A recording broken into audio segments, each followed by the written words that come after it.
Good morning and welcome to Sports and Shorts Tailgate Edition right here on 92.9 KVRE and online at kvre.com. He's Tracy Simpson. I'm Mark Oliver. Tracy got the orange juice with me, ready for a big show today. Back in studio, of course, after being gone for the past week over in Oklahoma. No place like home, Tracy. I will definitely say that. There is no place like home. Arkansas is such a beautiful place, and whenever you're out of it for a while, you start to really appreciate the beauty of what you got here back home. And of course, on today's show, we'll be talking a little bit about why I was in Oklahoma, what happened while I was there, and we'll also talk about a lot of the main things happening around the local area here. Of course, state tournaments coming to a close this week on the baseball, softball, and soccer side, and some big news for a big team in the central Arkansas area. But Tracy, I want to begin this week's show with what may be a little bit of a controversial topic. You know, I really liked our discussion that we had last week on coaching. Something else that's a really big deal in sports that I don't think a lot of people really want to talk about is cheating in sports. You ready for this one? So pick your era, right? No matter where it is in sports, it feels like there's some sort of major scandal, major upset happening. You know, for me, I'm a Chicago White Sox fan through and through in baseball. And of course, the Chicago Black Sox scandal with fixing the World Series. Literally, there was a price tag that a team accepted, that players accepted, said, you know what? I have something more valuable than winning a championship, and it's money, and it's this amount of money. And trust me, in today's terms, there's no way that money, like if you would have offered that same amount of money today, there's no way. There's no way. But, you know, in sports, we've seen it at all different levels. We've seen it in every single sport. Baseball, basketball, football. We've even seen it in cycling with Lance Armstrong. And what it is that these players, these athletes are willing to do to win. We talk about coaching and the pressure on coaches out there and how important it is to win championships, sometimes to keep your job. But that drive to win championships, no matter what the cost, has really cost the sports respectively in a number of ways. And, you know, pick your poison. On the NBA side, the Tim Donaghy betting scandal with the referees really called into the question the legitimacy and the reputation of the NBA. And it really kind of goes beyond the NBA too, because, you know, a lot of people, all season long during the NFL, I'll hear the same saying, this game feels like it's scripted. Really? Oh, it went against the script here. Of course, you know, some sports out there maybe are scripted, like if you talk about like the WWE, things like that, for entertainment. But whenever you try to kind of take it back, pull the veil off, and really look at it objectively, could that be a real thing factored in the scripting of things? Or, you know, sometimes things feel too good to be true out there on the sporting world because, you know, maybe there's more viewership numbers that come in if this matchup reaches the finals or if this player advances to the next stage because they're the big draw. They put butts in seats. They put money in the concessions and at the gate. So, you know, I know that it's tarnished a lot of people's views on the NBA specifically, and maybe even yours as well. But what is the biggest cheating scandal that you can think of in your time of covering sports? Mark, well, there's several to come forward and come right out. But you're talking cheating as far as, okay, breaking the rules, okay, is one thing, but then also the dynamics of it, okay? Steroids, huge issue. Absolutely. Okay, that's another form of cheating. Also, gambling, another form. There's so many different forms of cheating. And of course, I go back to the old school days, back in the day, all right, whatever. Now, even, is gambling cheating? Is that a form of cheating, you know? I mean, think about that. Because, I guess it depends. Well, because if you played in the game and you say, "Oh, I got a hurt calf, and I'm not going to play," or something like that, you're even seeing that these days that they decide not to play. But then all of a sudden, magically, the next night he comes back and he puts 40 up in the NBA, and it's called load management, right? Okay, exactly, right. And so, and it just so happens that Game 7 is now going back to the other, you know, gym, and TV is going to get another $1 jillion off of it, and that team gets a cut of what? TV time. Okay, so there's different forms of cheating, and of course, from players, from teams, and from media. I'll be honest with you. We're part of that. But in my frame of mind, when you go back, as far as I think the dynamics in my age, I think Hank Aaron is still the home run king. I mean, I absolutely think Hank and there's Aaron, many that hold that opinion as well. Well, I don't, and I'm one of them. I'm not going to give that. I'm not even going to say his name. But I'm going to tell you right now, nobody hits that many dingers And, this even goes back as far as a lot of you Cardinals fans. Hey, there was a certain guy there. And if you remember the Cubbies days in Chicago, and everybody yes. back and forth. So one, and it was like, boom, ding, ding, ding. They were going back and forth. And how exciting was it for the sport of baseball in 1998? I remember I was on vacationing as an 11-year-old in Chicago during the home run race, and it was everywhere. Sosa madness was everywhere. What did it do for that sport? It was everything for that sport. And then after we learned the truth, yes, it really dampened things for the sport for quite a long time. Well, it was the beginning of the end. It really was. Okay, and then it lingered on just a little bit more over where the Giants were. And that's how he was able to capitalize. You know that. I know that. Everybody in the world knows that. So to me, that is the biggest insult to the game, not only to baseball, but to sports altogether. Why is he considered in still, the home run king? Bonds should not be there. There's no way. And back in the day, when men were men, and it's just that simple. I'm sorry, they didn't play for $1 jillion. They got out there on that diamond. They got out there on that court. They got out there on that field to play. They Played for the love of the game. They loved the game. It was for the love of the game. It was that simple. And let's talk about the aftermath of things like that. Let's talk about punishment. Let's talk about accountability. Okay, so accountability. There's no accountability. And maybe there's not. The baseball steroid era. You think about Bonds, and you think about maybe Clemens or Palmeiro and McGuire, Sosa. Let's talk about punishment and impact of that. Now, you can determine whether or not this is actually a punishment, but who's in the Hall of Fame? Who's in the Baseball Hall of Fame after all the truth comes out, all is said and done? And hey, and legally, I probably have to say that some of these guys were never convicted in a court of law. And some of these charges were thrown out and acquitted, and it was never actually proven in some cases that there was dope there, but the assumption, the implication was there. And for many of the baseball sports writers, that's enough to keep them out of the Hall of Fame. So, so your legacy is likely tarnished for at least being associated with that. In some cases, Bonds still to this day says it was not proven. I did not do this. I'm legit. And Clemens, same thing. It's going to be the court of public opinion, which determines that throughout your entire legacy. But, so these guys don't make the Baseball Hall of Fame. They still made millions and millions of dollars in endorsements and all sorts of deals and contracts and living in that moment. They're set up for life. Okay, fine. They're not in Cooperstown, but they're going to be okay that they're not in Cooperstown. Let me tell you another baseball story. And this is the biggest one to me because this is the one that really grinds my gears. Growing up, I hated the New York Yankees. Hated the Yankees. Like, I think a lot of baseball fans actually do. I'm going to be honest with you. But, after this scandal happened, I changed my hatred to a new team. And you probably know where I'm going with this. It's absolutely the Houston Astros. What had happened with... Let me backtrack and retract because I know people are going to get me on this on the text line.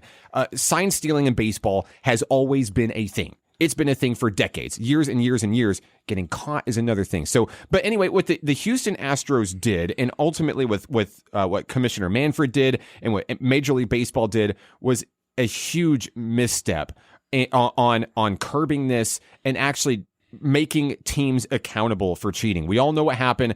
The Houston Astros were stealing signs, using cameras, banging on the garbage can, feeding signs to the players. And, did Jose Altuve or did he not wear a wire under his jersey when he was running into home plate and they wanted to rip his jersey off and wouldn't let him?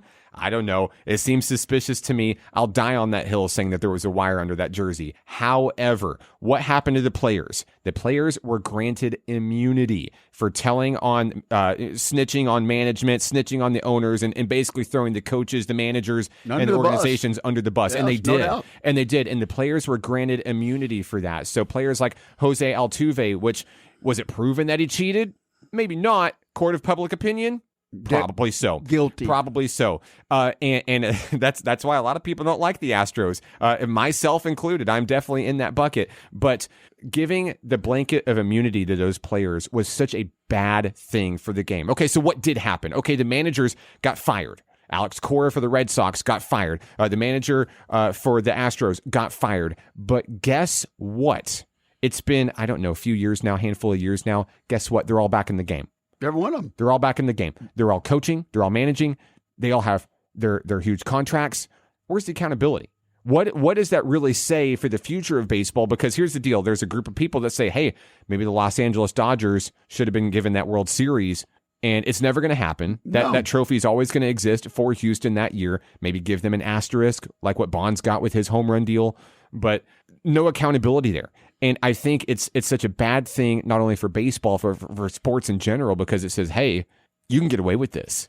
And I think it's going to continue to happen until we see the next big scandal come and the next commissioner, whether it's the NFL, the NBA, the MLB, step up and do what is right and make sure.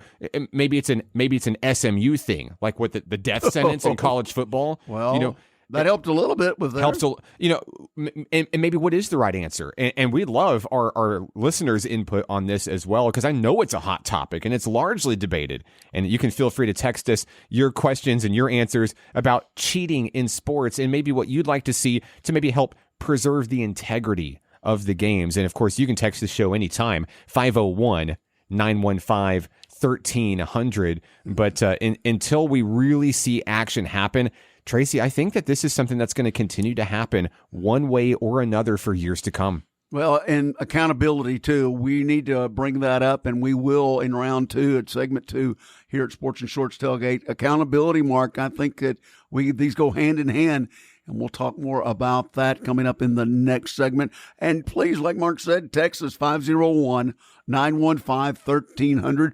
We've got more Travelers tickets to give away coming up here in just a little bit. We've got more Tailgate Edition right here at 92.9 and streaming at kvre.com. Segment 2 coming right up. Welcome back to Sports and Shorts Tailgate Edition right here on 92.9 KVRE and online at kvre.com. Segment 2, Tracy Simpson, Mark Oliver here with you on the broadcast. And Tracy, one of the biggest stories impacting all of Arkansas, not just Central Arkansas, in the past couple of weeks, comes from North Little Rock, where the big news out of Central Arkansas, the Arkansas Travelers have been sold to a new ownership for the Travs for the first time since 1960. Big things on the horizon for the greatest show on turf. The Travelers announced last week that they have been bought by Diamond Baseball Holdings. It's a group that is under the umbrella of a parent club that works out of California that owns 30 plus minor league baseball teams. It's quite a lot, and it's big news for the organization that, of course, which is no secret, that has had some struggles with dealing with the city of North Little Rock for some much needed renovations, things that are actually required standards from Major League Baseball as the minor league club of the Seattle Mariners. And I think it's no secret, due to the proximity of the ballpark to the Arkansas River, over the years, a sinkhole issue has developed with Dickey-Stephens Park out in the outfield. I'm sure that you remember seeing the pictures during the offseason whenever it opened up and swallowed the whole team. Thankfully not. Swallowed them. And they were able to retrieve them back, Mark. It was a miracle. It'll be the biggest summer blockbuster movie coming to theaters. You remember this year. You remember the Miracle on Markham? The Miracle on Markham. Yeah, this is Miracle on Broadway. So, Tracy, here's the deal. The Arkansas Travelers are still in their current lease at Dickey-Stephens Park until 2026. So this new group's going to come in, and, one of the biggest things, of course, I worked for the Travelers last year. I spent last summer working for the organization, getting a chance to meet, some of the higher-ups in the organization, the board of directors, and all the people that really helped put that show together. And boy, what a great baseball team it is. I've always enjoyed going and watching Travelers games ever since I was a youngster, even at Ray Winder Field. But this is a group that's very passionate about baseball, and I'm very happy to announce that Diamond Baseball Holdings has no intention of, cleaning house, getting rid of the staff there. The staff is going to continue to stay and operate and keep their jobs. That's the greatest news out of all of this, in my opinion. But now the clock kind of starts ticking on this one, Tracy, because it's obvious that there's a bit of a rift, a tiff, if you will, between the Travelers organization and the city of North Little Rock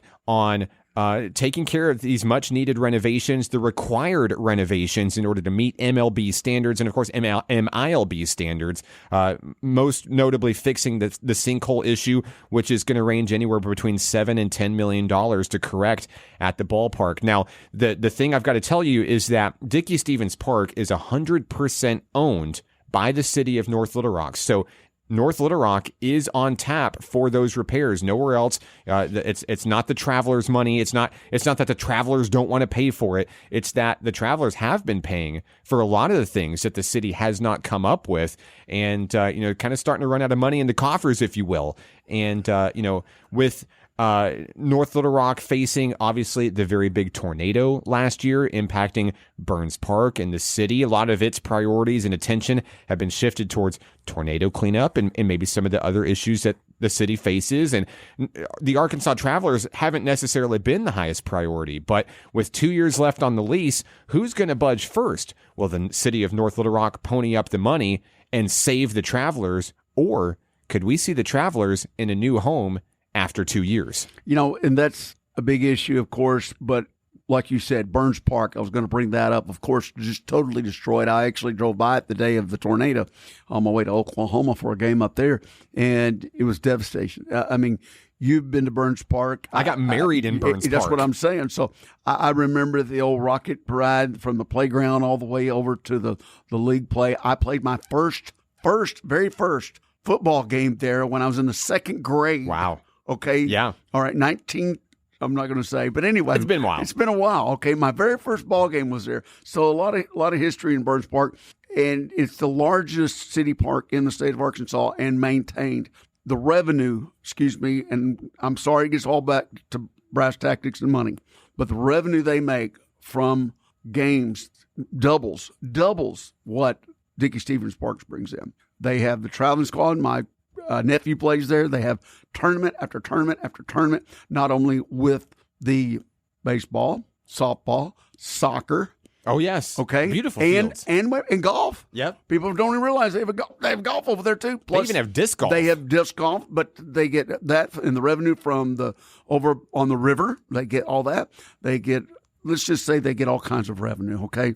It's a money maker. Not saying that, Travelers aren't money makers, but if you look at the big picture, the city of North Little Rock has bigger issues, okay? And one of them is Burns Park. I don't know if it was insured or not. How do you insure a ballpark, a city ballpark after, so they had to rebuild it. Absolutely. They had to rebuild it. If you take a look at the percentage of people that want to go to a Travelers ball game, considering the percentage of people that utilize Burns Park, and you put them both on a pedestal, which one's taller? Burns Park. It's just that simple. So yeah, they are gonna build Burns Park back and everything else, and put the revenue that they get from it in the city budget, of course.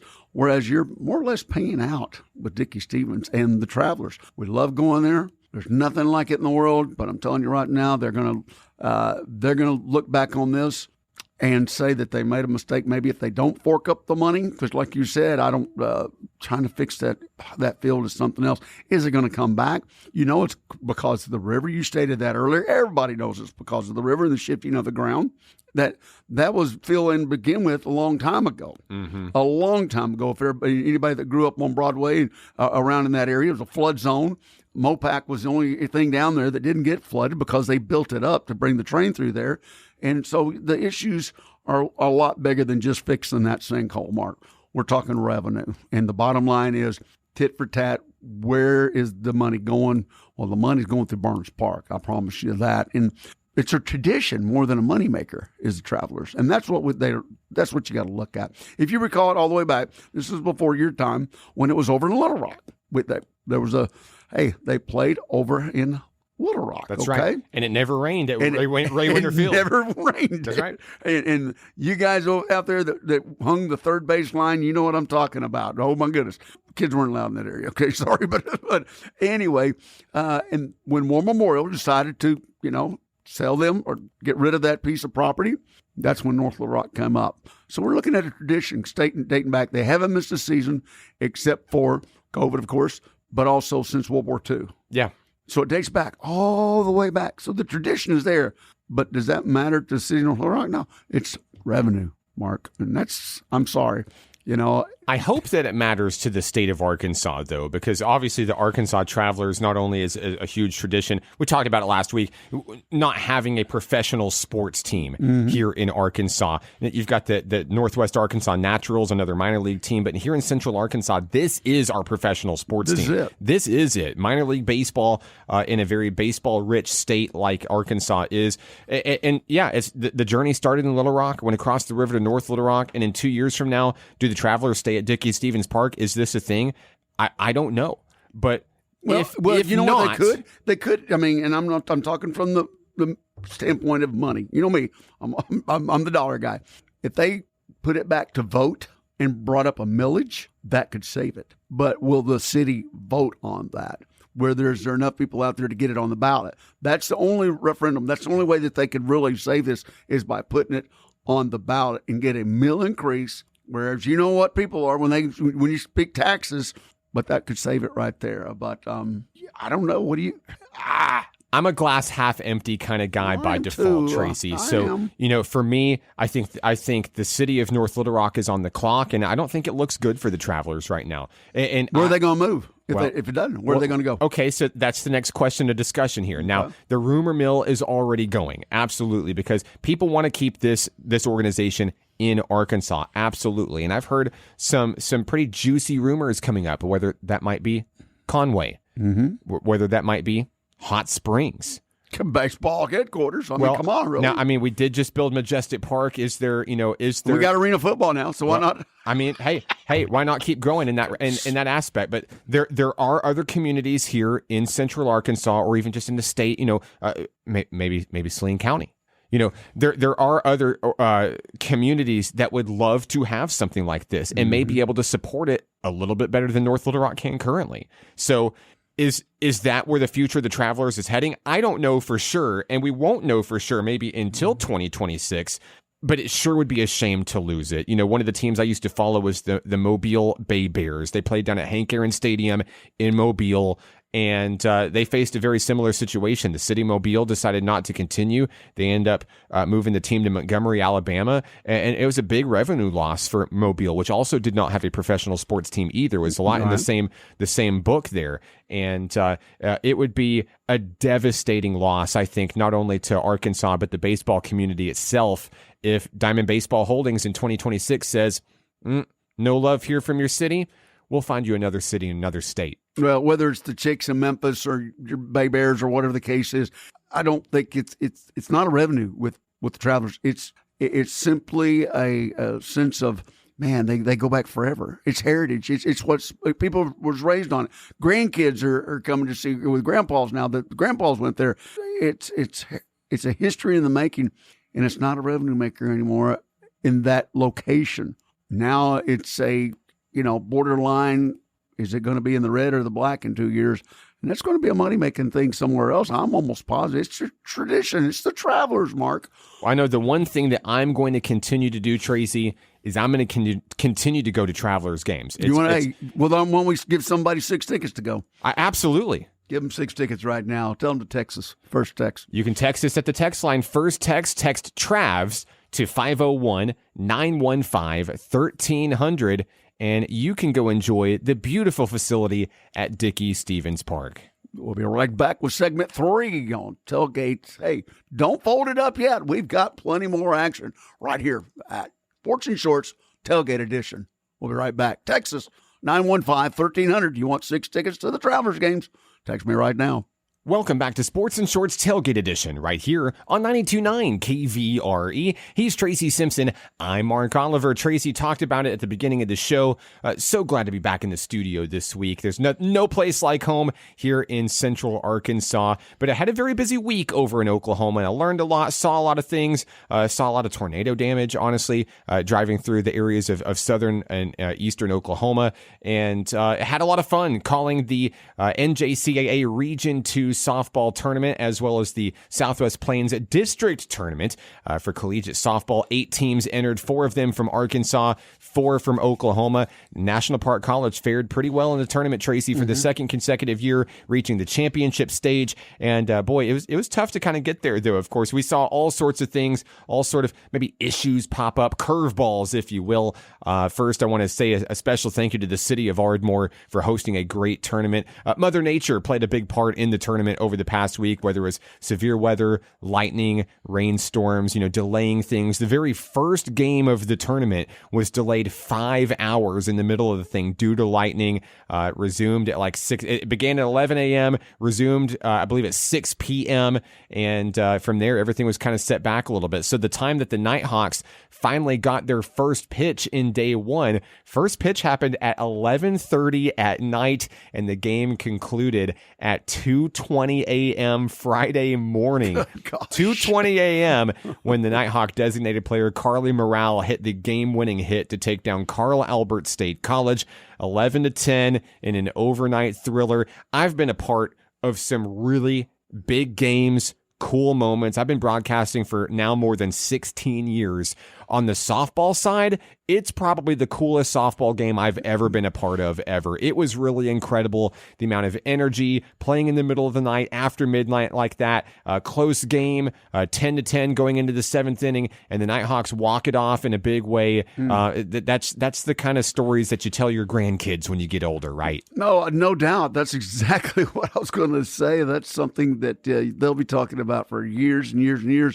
And you too as well, calling the game and having excitement there. That's what it's all about. And if you recall, I was on Sports and Shorts prior to you going there. We had talked about how softball, how exciting it is. It really is. And how fast it goes. And the game itself is high energy. And I guess that had a lot to do with it because they just kept going even after midnight. There's electricity in the field when they're playing. Every play is exciting. It's quick. And don't get me wrong, there's some great pitching on the mound too that was going on, but every hit in every play is just go, go, go, go, go. There's no relaxation.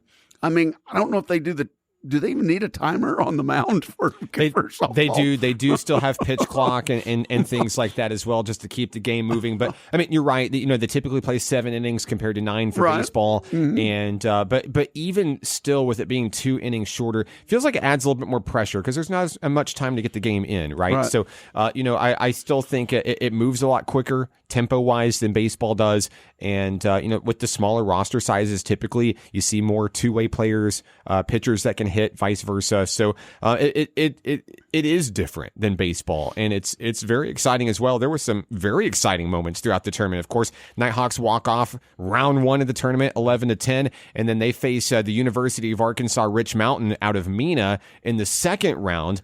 That's a game that's close all the way too. Pitchers duel all the way to the 7th inning. Rich Mountain takes the lead in the bottom of the 6th inning. They lead at 1-0. So it's do or die in the top of the 7th. You got 3 outs to tie the game, to keep the game going. And the Nighthawks did just that. Carly Morale, freshman from Perryville, Arkansas, steps up in a big way, solo home run in the top of the 7th to tie it. And that sparks a rally for NPC. They end up scoring 4 runs in the inning, take the 4-1 lead, and hold on in the bottom of the 7th inning to win it and knock Rich Mountain down to the elimination bracket. So Nighthawks flying high, 2 straight wins in the tournament, and then they run into a buzzsaw in round 3.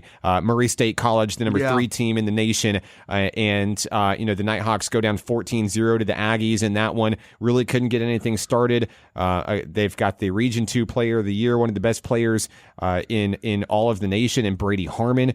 She's a combo pitcher / second baseman, best hitter on the team, best pitcher probably in the United States of America. So the Nighthawks fall down to the elimination bracket where they have to face Rich Mountain yet again. This is on Sunday, Championship Sunday. And the winner would move on to take on Murray in the final. Well, Championship Sunday was also inundated with severe weather and rain and lightning. So that Oklahoma. Game, well, Oklahoma, the tournament staff was a great staff, putting on a great tournament. Moves the game up to 10 o'clock in the morning on Sunday, Mother's Day, trying to get the game in. They don't get it in time. Bottom of the 4th inning, lightning moves in. It's just a mess. The field's getting destroyed from all the rain because it's a natural surface. It's not turf.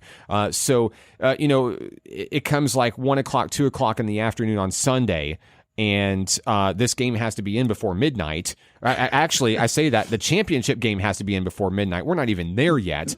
And we're literally scrambling, Tracy. We're trying to find a new location to play this, to finish the first softball game so we can even play the championship game. We drive from Ardmore down to Denison, Texas. We cross over the border into a new state because we got the green light from another college. We get there, the field is unplayable. So we drive back into Oklahoma, back to Ardmore, back to square one, and then we say, oh, hey, Edmond, Oklahoma just called. The University of Central Oklahoma says if you can get here, you can use our facilities. So we drive an hour and 45 minutes at that point north past Oklahoma City to Edmond. Up I-35. Where thankfully there's not a drop of rain anywhere. We get the game resumed at 7 o'clock at night, and it takes like 20 minutes to finish the game.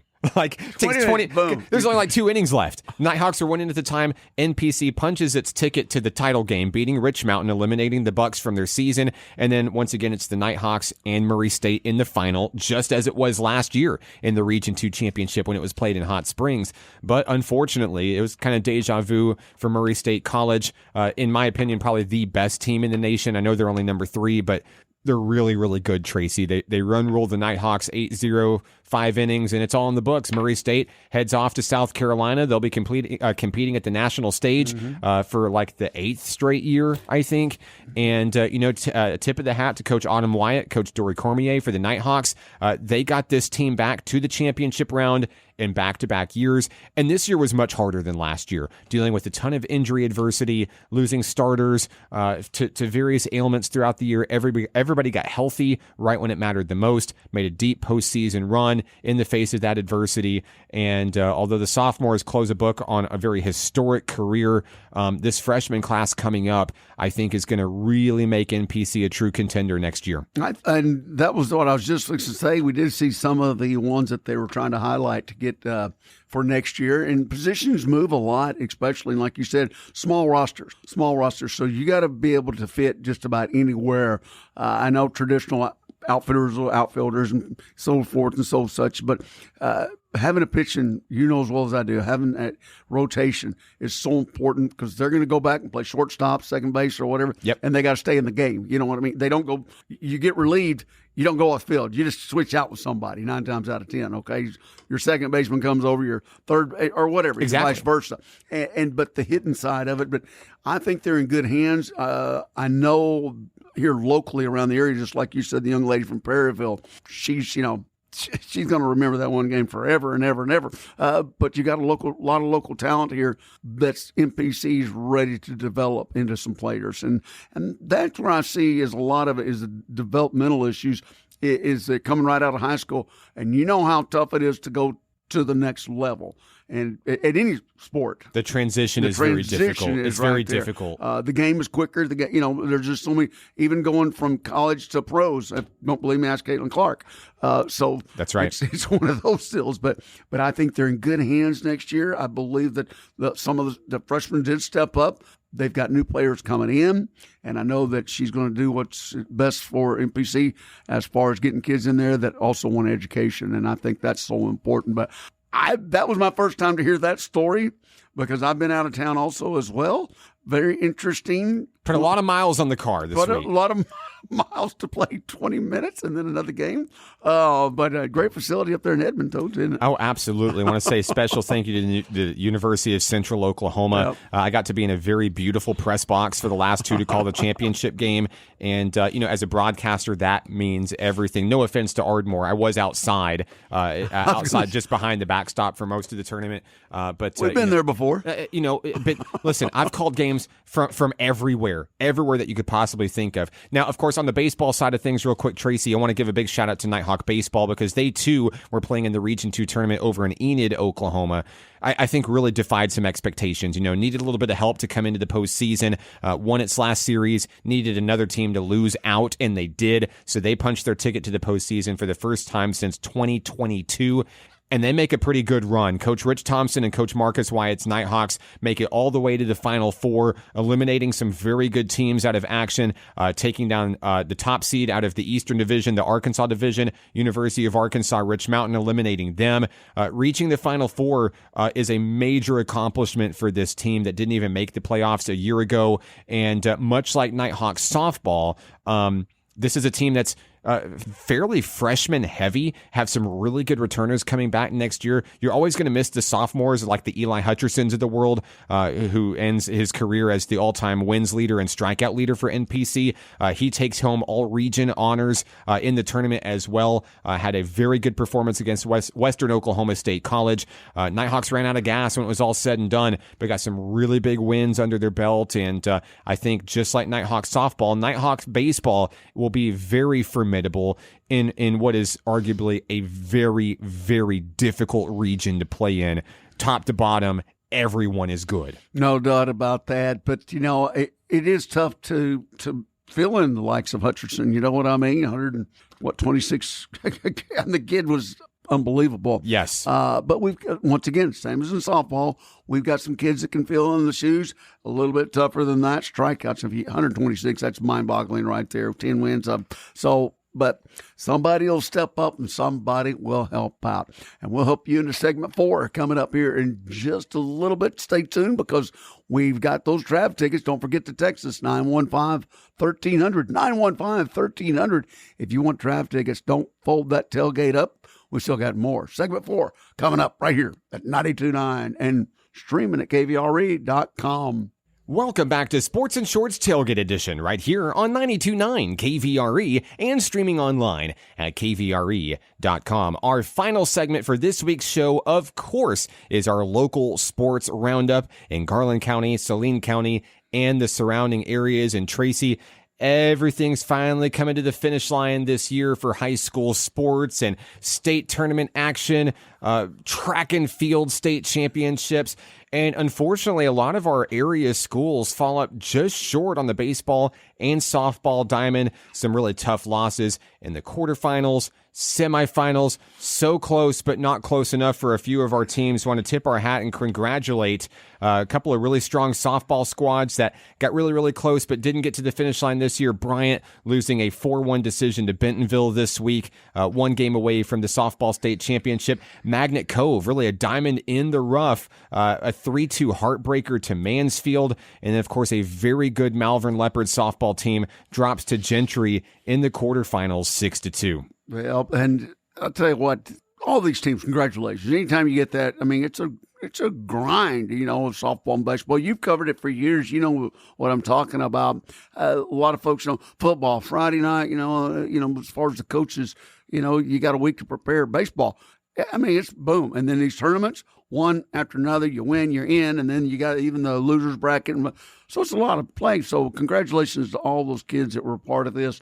And if you didn't make it to any of them, there's still some summer league going on and also some tournaments over at Majestic Park. So, enjoy that. Go down there and see some of those kids play. You never know who's going to be at the next level. But congratulations to them all. It was a great season, and I think the future's bright for this region. I know that traditionally, I mean, you got some powerhouses in other parts of the state and stuff, but I think right now baseball and softball in this region is in some good hands with some good coaching and some good kids. Yeah, and you're right. Of course, I talked about it in the previous segment, getting a chance to watch these collegiate softball games and broadcast these tournaments, and I see all these rosters getting in front of me for the broadcast, right? And you can see the names and you can see the cities where they come from, and there's a lot from the Benton and Bryant area all across the state of Arkansas that sometimes they don't always stay home, and sometimes you don't want to stay home whenever you go to college. Sometimes you want to spread your wings and go to a different state, and it's fine. But what you do see, that trend is that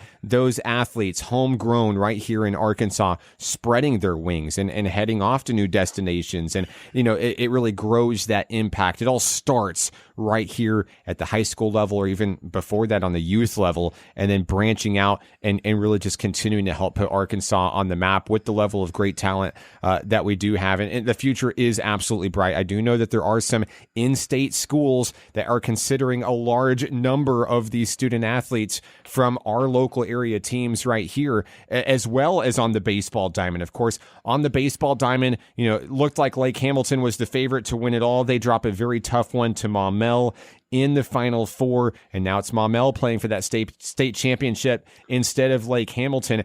And while it is bittersweet and it is heartbreaking to not have that moment for the seniors, what I've also seen in years and years of covering high school athletics here in Arkansas is that generates the chip on the shoulder, and that fuels the fire for next season. That's everything coming into next year, and wanting to get back to that moment, the revenge tour, if you will. I think Lake Hamilton is still in a very, very good place next year, and I think it will be competing at the highest level, even for a state championship next year. So an unfortunate end of the season for the Wolves after a great year, but sometimes it's just not always in the cards. Yeah. Well, and the thing about it is also that if you go back and you talk about this, younger classmen, not only the freshmen, but these kids that are playing in the Babe Ruth leagues and stuff like that, if you go out and see the potential that they have right now, and you look at these different teams that are full of the tournament teams, the traveling teams like we talk about, man, they're Diamond Sticks. There's so many of them out there right now.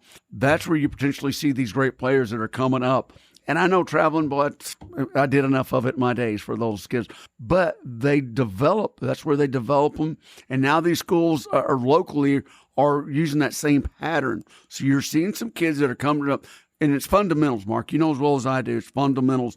You've gotten discipline, and you've got to keep those from. And you're starting to see that attribute a little bit more in the school systems. I think the likes of, we were talking earlier before we started taping this, the likes of Ouachita. Oh, yes. That coach down there, of course, he's been around this area, but wherever he's been to, he has showed them the fundamentals. And then you take the ones that are, against their opposition, of course, Woodlawn and such, the ones that are the powerhouses. It's fundamentals, and they keep them going from Pee Wee or from Babe Ruth to all the way up, and they just keep them in the cycle, is what I call. And I think we're in good hands in this area, especially, and I keep saying this, especially if you go out to Majestic and watch, you're seeing some ball players get after it. And I'm talking some kids that are young that are balling. And I love it, man. And I think that it's something that the future is secure. I think you've got a big interest once again in the coaching aspect of it. And I think that is huge right there to keep these kids going and motivated in softball and baseball. Everyone has to start somewhere, right? Yeah. I started up at the North Garland County Boys and Girls Club, which is now Cedar Mountain here in Hot Springs Village.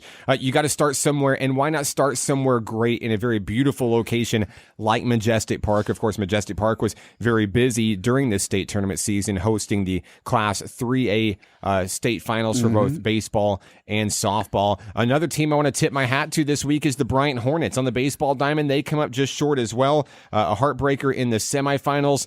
Looked like they might have been in the driver's seat to do some action in 6A, and falling up just a little bit short. And it trickles not only on softball and baseball, but even into soccer as well. Where here in Hot Springs, we really felt like, hey, Lakeside's really got something brewing really special. 18-1. These guys, these girls, seasons to remember for sure, and they end up falling in the postseason in a heartbreaking moment for some well-coached squads.